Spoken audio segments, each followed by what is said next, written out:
Yon mga masters, bali 8 videos, araw-araw tuwing umaga na po tayo mag-a-upload. Maraming salamat sa mga solid kong masters dyan na patuloy pa rin na sumusuporta sa aking mga ina-upload na kwento o videos. At sa mga hindi nag-skip, maraming salamat po sa inyong lahat. At mag-iingat po kayo palagi and God bless. Magandang gabi mga masters, bali ngayon po ay 8 videos po ma-upload ko po sa aking YouTube channel.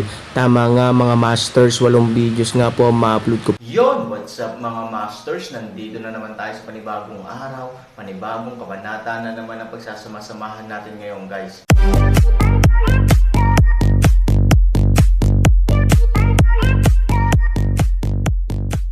Bali mga masters, kung bago ka pa lang po sa aking YouTube channel, please click the subscribe button, lalong-lalo na po yung notification bell guys, para maging connected pa rin tayo sa isa't isa at maging updated kayo sa mga susunod ko pang video. Bali mga masters, bago natin umpisahan ng kwento ay mag-shoutout po muna tayo para sa mga solid nating tagapakinig. Shoutout kay Arnel Dimapilis at shoutout kay Thunder Balinsayo.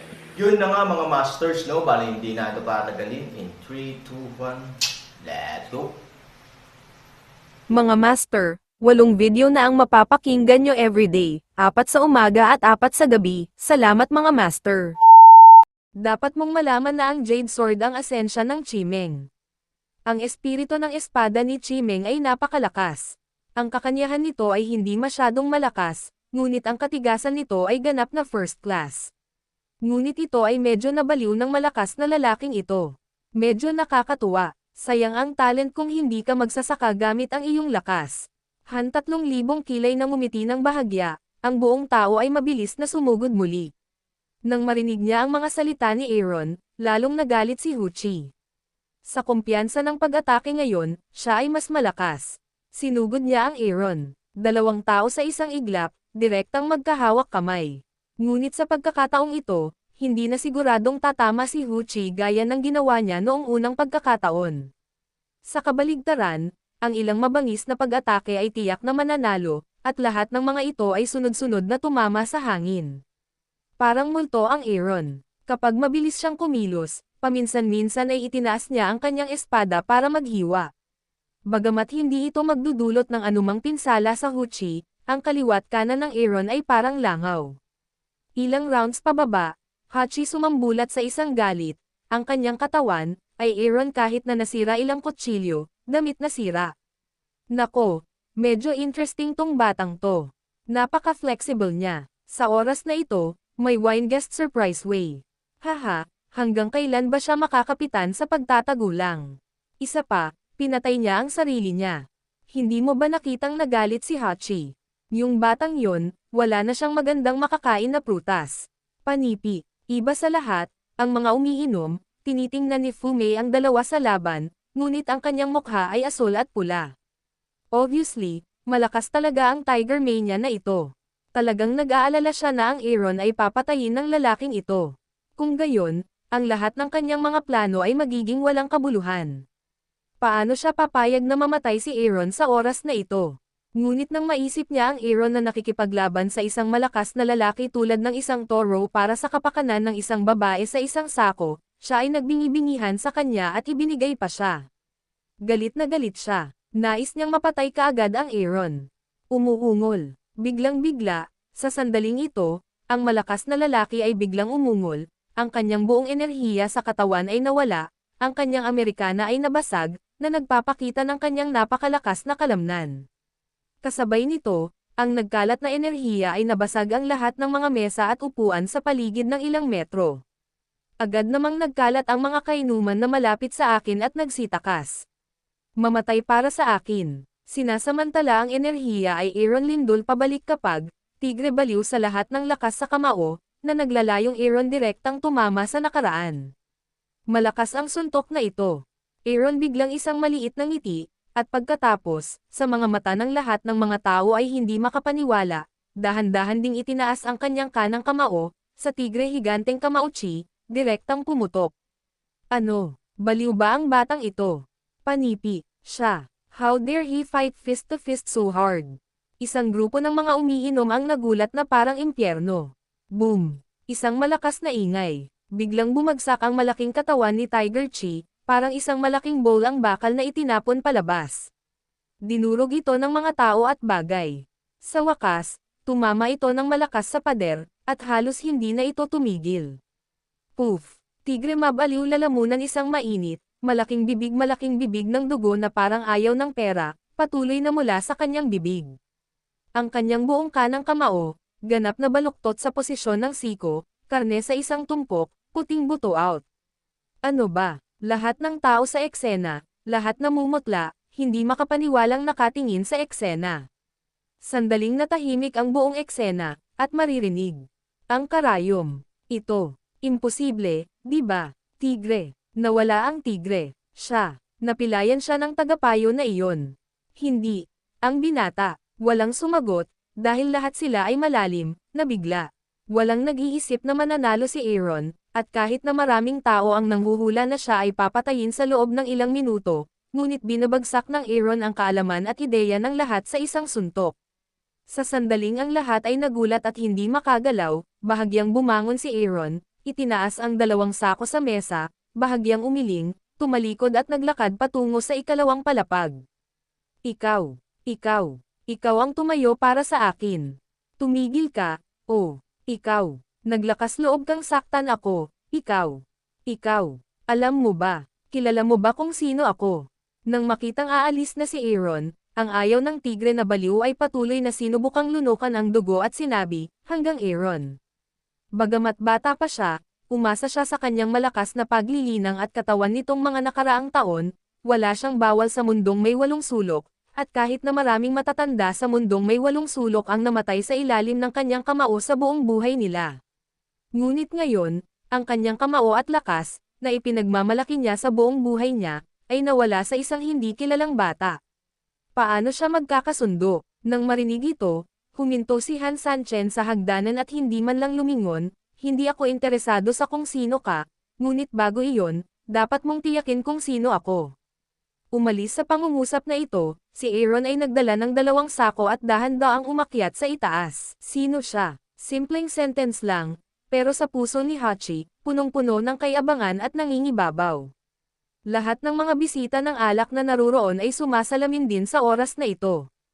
Oo, sino siya? Lahat ng mga mata, agad-agad lahat at ang kanyang kasamang si Fu Mei na katawan, isang gilid ni Chen Hao ay walang kamalay-malay na malayo sa hakbang ni Fu Mei, hindi niya inilagay ang Aaron sa mata, kahit na inisip niya na natatakot siya sa kanyang sarili, kaya ang Aaron ay puno ng disdain at mataas na pansamantala. Ngunit ngayon, matapos makita ang kamangha-manghang mundo ng Aaron pagkatapos ng unang digmaang pandaigdig, labis siyang nagsisisi, ngunit sa parehong oras, natatakot siya. Kung siya ay galit sa oras na iyon, kung gayon ang kasalukuyang kahibangan ng tigre ay ang kanyang sariling wakas. Sa pag-iisip nito, kailangan niyang lumayo kay Fu Mei. Maaaring magbula muli si Niu anumang oras, ngunit ito lamang ang paraan upang mabuhay. Naramdaman ang mga mata ng lahat, nagising si Fu Mei mula sa pagkabigla. Nakaukit pa rin sa kanyang isipan ang kabayanihang posture ni Aaron ngayon. Hindi ba't siya ang malakas na lalaking iniisip niyang dream lover? Natural at walang pigil, dominante, parang Diyos ng digmaan. Pero bakit? Bakit siya ang lalaki ng fuyaw? Kung mas malakas ang Aaron, mas ayaw niya. Iniisip niya na hindi siya mas masama kaysa kay Fuyaw, o mas bata pa sa kanya. Siya ang pinakanamumukod tanging kabataang babae sa pamilyang Fu. Sa makatuwid, si Aaron ang tanging lalaki na karapat-dapat sa kanya. Saan niya alam na ang paglalakbay ni Ivory kasama ang Aaron ay isang bagay na hindi niya magagawa sa kanyang buhay. Anong ginagawa mo? Hindi mo ba nakitang hindi siya kumakain? Tindera, dalhan mo ako ng pinakamasarap mong pagkain. Hindi pinansin ni Fu Mei ang mga mata ng ibang tao at nagmamadaling pumasok sa kusina ng restaurant. Ang ikalawang palapag. Aaron ay ibababa ang 2 sako, kalasin ang sako, 2 tao sa bag ang pinakawalan. Si Chu Tian at Xiao Tao ang umalis kanina. Pagkatapos ilagay si Chu Tian sa upuan, inilagay ni Aaron si Xiao Tao sa kama at sinisiyasat ang kanyang palso. Pareho lang silang nahimatay. Walang ibang seryosong problema. Sa oras na ito, pumasok si Fu Mei na may dalang ilang pagkain sa isang tray. Kuya Aaron, hindi ka pa kumakain. May dala ako para sayo. Sa sandaling pumasok si Fu Mei, nakita niya sina Xiao Tao at Chu Feng sa kama. Siya ay labis na hindi nasisiyahan sa kanyang puso. Wala siyang kinalaman kay Chu Feng, ngunit naiinis siya kay Xiao Tao. Lalo na pagkatapos niyang malaman na ang babaeng nasa sako ay si Xiao Tao, galit na galit si Aaron matapos makipag-away sa tigre maniac na iyon para iligtas siya. Bakit? Bakit walang malasakit si Aaron kapag siya ay nag-iisa? Ngunit sa harap ng Aaron, sinubukan niya ang kanyang makakaya na maglagay ng malambing at walang kapantay na tono. Then, she pretended to be surprised and said, "Hindi ba ito si Miss Peach at ang Duke of Chu?" Nahuli lang ng malaking tao. Nahuli sila. Tumanggaw si Han Sanchen at tumayo upang magtanim ng kaunting enerhiya kina Xiao Tao at Chu Tian. Mabilis at dahan-dahan nilang binuksan ang kanilang mga mata. Tingnan ang Aaron at Fu Mei, matinulang dalawang tao ang agad na naiintindihan na iniligtas sila ng Aaron. Bahagyang ibinaba ni Chu Feng ang kanyang ulo, ang ilan ay napahiya, si Xiao Tao ay haharap hindi sa isang tabi, ang puso ay halatang labis na nagpapasalamat sa Aaron, ngunit ang pag-iisip ngayon ni Aaron na patayin ang kanyang pinsan, siya ay agad pa ring nagalit, ay magtutungo sa hindi, isang panig. Well, since okay lang, pwede ka nang magpahinga. Tumingin si Aaron sa dalawang tao, tumayo at lumabas ng bahay. Nagmamadali at kinakabahang lumingon si Xiao Tao kay Aaron, nakatingin sa kanyang likuran, may malungkot, ngunit hindi alam kung paano magsalita. Sandali lang. Sa oras na ito, tumayo si Chu Tian. Bahagyang tumayo si Han Sanchen, hindi lumingon, naghihintay sa gusto niyang sabihin. Pwede ba akong makachat? Kalsada ng Chu Tian. Nang marinig ang mga salita ni Chu Tian, si Xiao Tao ay tumingin kay Chu Tian na may kaunting pag-aalala, habang si Fu Mei ay nagpapakita kay Chu Tian na may mga mata na kinakabahan, huwag kang magulo. Tumanggaw si Aaron at naunang lumabas. Sa dulo ng hagdanan sa ikalawang palapag, nakatayo doon si Han Sanchen, nakatingin sa mga namumulaklak na puno sa likod ng aking restaurant sa bintana. Sa labas ng ingay ng kalye, bagamat maririnig pa rin dito, mas nagbibigay ito sa akin ng katahimikan sa pagmamadali. Ibinaba ni Chu Tian ang kanyang ulo at dahan-daang lumapit. Ngunit habang papalapit siya sa Aaron, biglang hinawakan ni Aaron ang balikat ni Chu Tian. Pagkatapos, hinawakan niya si Chu Tian sa kanyang harapan gamit ang kanyang kamay, at ang kabilang kamay ay nakajam sa kanyang kanang kamay sa parehong oras. Nagulat si Chu Tian, ano ang gagawin mo? Aaron malamig na mukha, sa mga kamay ng enerhiya, Chu Tian biglang nagulat, naging hindi ka panipaniwala. Ikaw, Aaron ay nagbibigay ng enerhiya sa kanya. Ang mas ikinagulat niya ay nakita ni Chu Tian na bahagyang kumikinang ang berdeng selyo sa kanyang kamay. Pagkaraan ng ilang sandali, huminto ang Aaron. Pagkatapos, sa isang iglap ng kanyang kamay, naglabas siya ng maraming alahas at iniabot sa kamay ni Chu Tian. Tumalikod siya at dumungaw sa bintana. After more practice, what do you do when you meet this kind of person again? Tsaka sapat na ang mga bagay na ito para magkaroon ng magandang buhay kayong dalawa. Bakit? Sumimangot si Chu Tian at hindi makapaniwalang tumingin kay Aaron. Siya ay malinaw na nagkamali sa kanya. Dapat galit siya sa sarili niya. Bakit napakabuti niya sa kanyang sarili? Gusto ko lang na magkaroon ng ligtas na araw si Xiao Tao sa hinaharap. Tinuturing ko siyang kapatid. Kaya, hindi ito para tulungan ka. Naiintindihan mo ba? Aaron, sa tingin mo ba kung sasabihin mo ang mga salitang ito, pahahalagahan kita? Chu Tian Road, hindi ko inaasahan na may makaka-appreciate sa akin. Tumalikod si Aaron at babalik na sana sa kanyang silid, pigilan si Chu Tian ng isang magaan na inumin. Aaron, wala akong utang sa iyo, kunin mo na. Dahil doon, itinapon ito ni Chu Tian, at agad itong inabot ni Aaron. Ito ay isang parisukat na kahon na gawa sa kahoy, ngunit maraming mga bitek dito, tulad ng magic cube na karaniwan sa lupa ay sumimangot. Ano ito ng malamig na tiningnan ni Chu Tian ang kahon at sinabing, para sa iyo, syempre, ito ay mahalaga at hindi maaaring maging mas mahalaga. Hindi masyadong naintindihan ni Aaron ang kanyang sinabi. Bagamat kakaiba ang hugis ng kahoy na kahon sa kanyang kamay, ang Aaron ay walang nakitang espesyal tungkol dito. Hindi ba ito ay isang kahon na gawa sa kahoy lamang? Kung ayaw mo, maaari mo pa ring ihulog ito anumang oras, ngunit huwag mo akong sisihin kung hindi kita pinaalalahanan sa oras na iyon bumalik muna sa bahay.